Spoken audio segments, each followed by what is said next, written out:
भगवान वराह कहते हैं, भद्र आहार की एक सुनिश्चित शास्त्रीय मर्यादा है, अतः मनुष्य को क्या खाना चाहिए और क्या नहीं खाना चाहिए अब यह बताता हूँ, सुनो।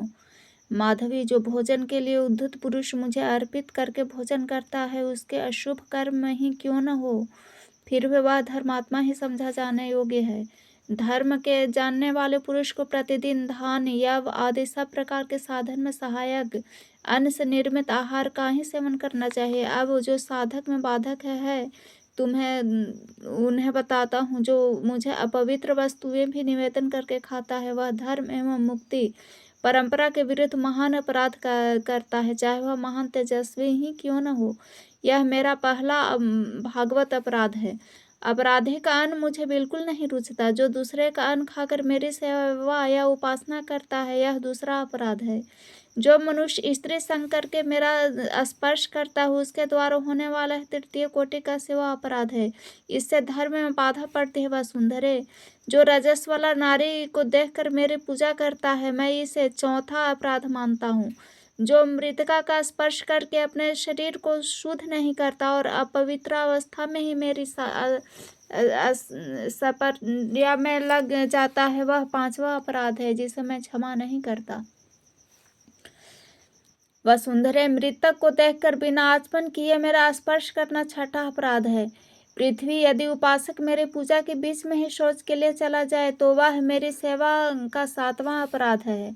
वसुंधरे, जो नीले वस्त्र से आवृत हो मेरी सेवा में उपस्थित होता है, यह उसके द्वारा आचरित होने वाला आठवां सेवा अपराध है।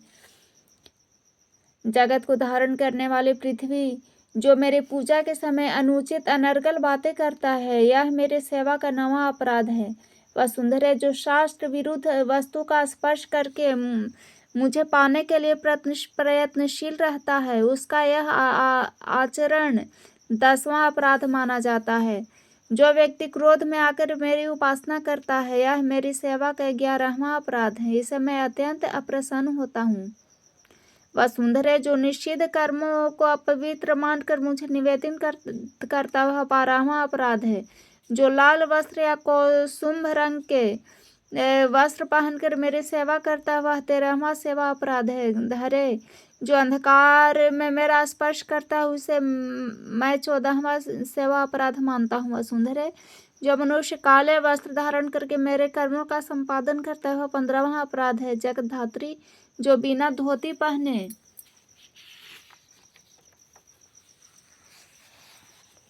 मेरी उपचर्या में संलग्न रहता है, उसके द्वारा आचरित इस अपराध को मैं 16वां मानता हूँ। माधवी, अज्ञानवश जो स्वयं पकाकर बिना मुझे अर्पण किए खा लेता है, यह 17वां अपराध है।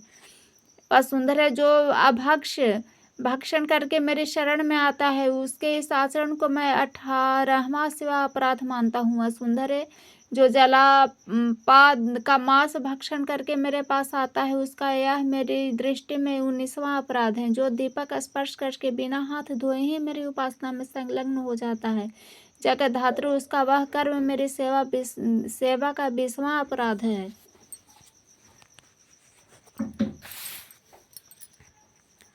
वरानने, जो श्मशान भूमि में जाकर बिना शुद्ध हुए मेरी सेवा में उपस्थित हो जाता है, वह मेरे सेवा का 21वां अपराध है। वसुंधरे, 22वां अपराध वह है जो पिणाक हिंग भक्षण करके मेरी उपासना में उपस्थित होता है। देवी, जो सुअर आदि के मांस को प्राप्त करने का यत्न करता है, उसके इस कार्य को मैं 23वां अपराध मानता हूँ। जो मनुष्य मदिरा पीकर मेरी सेवा में उपस्थित होता है, वसुंधरे, मेरी दृष्टि में यह 24वां अपराध है। जो कुसुम का करनी का शाक खाकर मेरे पास आता है, देवी, वह मेरी सेवा का 25वां अपराध है। पृथ्वी, जो दूसरे के वस्त्र पहनकर मेरे सेवा में उपस्थित होता है, उसके उस कर्म को मैं 26वां अपराध मानता हूँ। वसुंधरे, सेवा अपराध में 27वां अपराध वह है जो नया अन्न उत्पन्न होने पर उसके द्वारा देवताओं और पितरों का याजन न करके उसे स्वयं खा लेता है। देवी, जो व्यक्ति जूता पहनकर किसी जलाशय या बावली पर चला जाता है, उसके इस कार्य को मैं 28वां अपराध मानता हूँ। गुणशालिनी, शरीर में उपटन लगाकर जो बिना स्नान किए मेरे पास चला आता है, यह मेरा 29वां अपराध है। जो पुरुष अजीर्ण से ग्रस्त होकर मेरे पास आता है, उसका यह कार्य मेरी सेवा का 30वां अपराध है। यजस्विनी, जो पुरुष मुझे चंदन और पुष्प अर्पण किए बिना पहले धूप देने में ही तत्पर हो जाता है, उसके इस अपराध को मैं 21वां मानता हूँ। मनस्विनी, भेरी आदि द्वारा मंगल शब्द किए बिना ही मेरे मंदिर के फाटक को खोलना 32वां अपराध है। देवी, इस 32वें अपराध को मैं महा अपराध समझता हूँ। वसुंधरा, जो पुरुष सदा संयमशील रहकर शास्त्र की जानकारी रखता हुआ मेरे कर्म में सदा संलग्न रहता है, वह आवश्यक कर्म करने के पश्चात मेरे लोक को चला जाता है। परम धर्म, अहिंसा में परायण रहते हुए संपूर्ण प्राणियों पर दया करना चाहिए, स्वयं अब मान्य, पवित्र और दक्ष रहकर सदा मेरे भजन में मार्ग पर ही चलता रहे। साधक पुरुष इंद्रियों को जीतकर सेवा एवं नामादि अपराधों से निरंतर बचा रहे है। वह उदार हो और धर्म पर आस्था रखे, अपने स्त्री से ही संतुष्ट रहे, शास्त्र और सूक्ष्म बुद्धि संपन्न हो मेरे मार्ग पर आरूढ़ रहे। भद्रे, मेरी कल्पना में चारों वर्णों के लिए सन्मार्ग में रहने की यही व्यवस्था है। वसुंधरा, जो स्त्री आचार्य में श्रद्धा रखती है, देवताओं की भक्ति करती है, अपने स्वामी के प्रति निष्ठा एवं प्रीति रखती है और संसार में भी उसका उत्तम व्यवहार है, वह यदि पति से पहले मेरे लोक पहुँचती है तो वह अपने स्वामी की प्रतीक्षा करती है। यदि पुरुष मेरा भक्त है और अपने पत्नी को छोड़ के मेरे धाम में पहले पहुँचता है, वह भी उस भार्या की प्रतीक्षा करता है।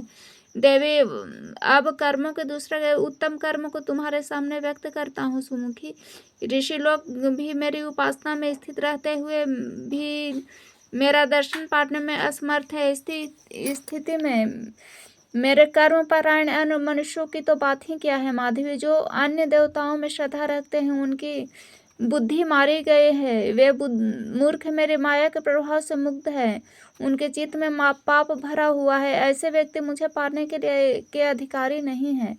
भगवती, मोक्ष की इच्छा रखने वाले जिस पुरुषों द्वारा मैं अप्राप्य हूँ, मोक्ष की इच्छा रखने वाले जिन पुरुषों द्वारा मैं प्राप्य हूँ, उन परम शुद्ध भाव वाले पुरुषों का विवरण सुनाता हूँ। देवी, यह आख्यान धर्म से ओतप्रोत है, इसे तुम्हें सुना चुका हूँ। माधवी, दुष्ट व्यक्ति को इस उपदेश को नहीं करना चाहिए, जो श्रद्धालु व्यक्ति इसका अधिकारी नहीं है, जिसने दीक्षा नहीं ली है एवं जो कभी मेरे पास आने का प्रयत्न नहीं करता, उसे इसका उपदेश नहीं देना चाहिए। माधवी, दुष्ट, मूर्ख और नास्तिक व्यक्ति इस उपदेश को सुनने के अधिकारी नहीं है। देवी, यह मेरा धर्म महान तेजस्वी ओजस्वी, इसका मैं वर्णन कर चुका हूँ। अब संपूर्ण प्राणियों के हित के लिए तुम दूसरा कौन सा प्रसंग पूछना चाहती हो, वह बताओ।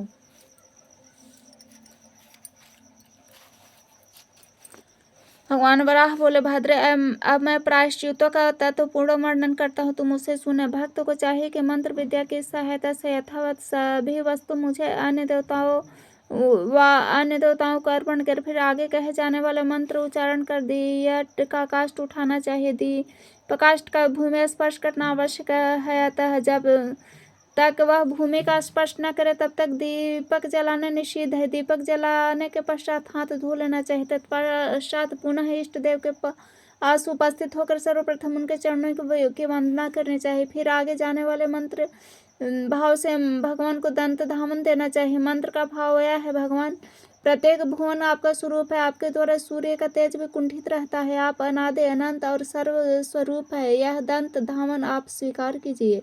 वसुंधरे, तुमने जो कुछ कहा है वह सब धर्म से निर्णित है। श्री विग्रह के हाथ में दंत धावन देकर पुनः यथावत कर्म करना चाहिए। इष्ट देव के सिर से निर्माल्य उतार कर उसे स्वयं अपने सिर पर रखें। सुंदरी, इसके बाद जल से हाथ धोकर शुद्ध मुख प्रक्षालन आदि कर्म करना चाहिए। फिर शुद्ध जल से इष्ट देवता के मुख का प्रक्षालन करे। सुंदरी, इस मंत्र इस प्रकार है, इस मंत्र से पूजा करने के फलस्वरूप पूजक संसार से मुक्त हो जाता है। मंत्र का भाव यह है, भगवान आत्म विष्णु स्वरूप इस जल को ग्रहण करें, इसी जल द्वारा अन्य देवताओं ने भी सदा अपना मुख धोया है। फिर पंचरात्र मंत्र द्वारा सुंदर चंदन धूप दीप और नैवेद्य अर्पण करने चाहिए। इसके बाद हाथ में पुष्पांजलि लेकर प्रार्थना करें। भगवान, आप भक्तों पर कृपा करने वाले हैं। आप नारायण, मेरा नमस्कार है। पुनः प्रार्थना करें। भगवान, आपकी कृपा से मंत्र के जानने वाले यज्ञ करने में सफल होते हैं। प्राणी की सृष्टि आपकी ही कृपा से होती है। माधवी, इस प्रकार प्रातः उठकर फिर अन्न फूल हाथ में लेकर मुझ में श्रद्धा रखने वाले ज्ञानी पुरुष पवित्र होकर मुझ देवेश्वर की पूजा करें। संपूर्ण कार्य संपन्न हो जाने पर भूमि पर डंडे की भांति पड़कर साष्टांग प्रणाम करें, प्रार्थना करें। भगवान, आप मुझ पर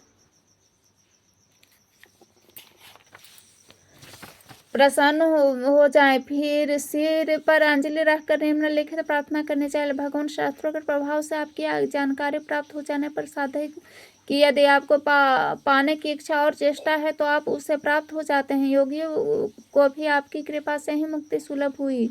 तो मैं आपकी उपासना कार्य करने में संलग्न हो गया। आपकी शास्त्रीय आज्ञा का मैं संपादन किया, इससे आप मुझ पर प्रसन्न हो जाएं। फिर मेरी भक्ति में संलग्न रहने वाला साधक पुरुष इस प्रकार शास्त्र की विधि पाकर का पालन कर कुछ देर तक मेरे प्रतीक्षणा करे।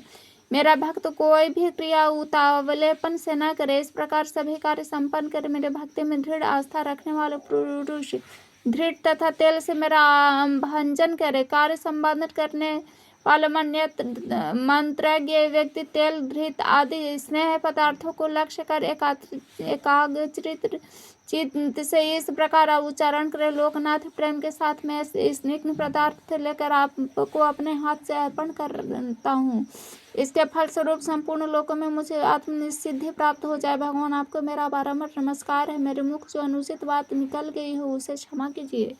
इस प्रकार कहते हुए सर्वप्रथम मेरे मस्तक पर स्नेह पदार्थ तेल या घी लगाना चाहिए। पहले उसे मेरे दाहिने अंग पर लगाकर फिर बाएं अंग में लगाएं। इसके बाद पीठ में लगाकर कटी भाग में लगाने की विधि है। भद्रे, इसके पश्चात अपने व्रत में अटल रहने वाले पुरुष गाय के गोबर से भूमि का उलेपन करे। भद्रे, गोमय द्वारा उलेपन करते समय देखने तथा सुनने से प्राणी को जो पुण्य प्राप्त होता है उसे मैं कहता हूँ सुनो। साथ ही मैं अभंजन करने का पुण्य भी सुनाता हूँ। उनकी जितनी बूंदे उस गोमय पृथ्वी तथा इत्र तेल आदि इष्ट के ऊपर गिरते हूँ उतने हजारों वर्षों तक वह श्रद्धालु पुरुष स्वर्गलोक में प्रतिष्ठा पाता है। इसके पश्चात उसे पुण्यात्माओं के लोक में प्राप्त होता है। इतना ही नहीं, इस प्रकार जो भी मेरे गात्रों में तेल अथवा घृत से अभंजन करता है वह एक एक कण की जितनी की संख्याएं होती हैं उतने हजारों वर्षों तक स्वर्गलोक में जाता है और मेरे उस लोक में उसकी महान प्रतिष्ठा होती है। भद्रे, अब तो सुगंधित वस्तुओं से बना हुआ लूपन मुझे प्रिय है, उसे बतलाता हूँ जिससे मेरे अंग को तो शुद्ध होते हैं, मुझे प्रसन्नता भी प्राप्त होती है। कार्य संपादन करने वाला शास्त्र ज्ञानी पुरुष लोध, पीपर, मधु, महुआ, अश्वपर्णा अथवा रोहिणा एवं कर्कट आदि चूर्ण को एकत्र करके उलेपन बनाए जो मुझे अधिक प्रिय है। यह